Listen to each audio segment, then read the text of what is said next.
Previously, the scientists, they thought that the light of the moon was its own light.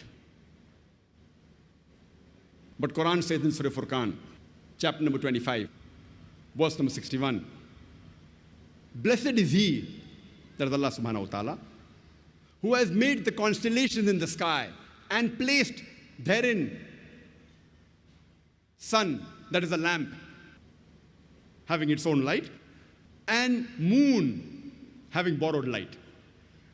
The Arabic word used for the sun in the Quran, it is shams. And its light is always described as siraj, wahaj, or diya, which means a torch having a light of its own, or a blazing lamp, or a shining glory. Always the light of the sun is described as wahaj, siraj, or diya, meaning a light of its own.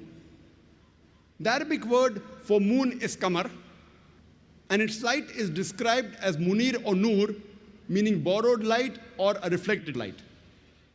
There is not a single place in the Quran where the light of the moon is described as its own light.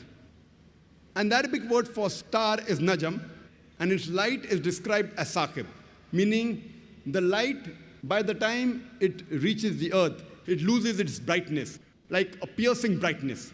The bright light, by the time it reaches, it consumes itself.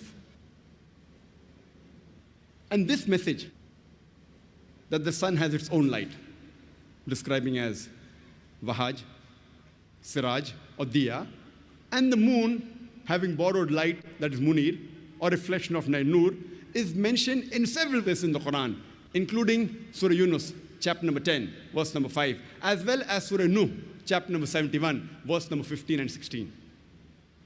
And the Quran says in Surah Tariq, chapter number 86, verse number 3, that what najmus saqib, describing the star, its light as saqib, that means it pierces, it's of piercing darkness.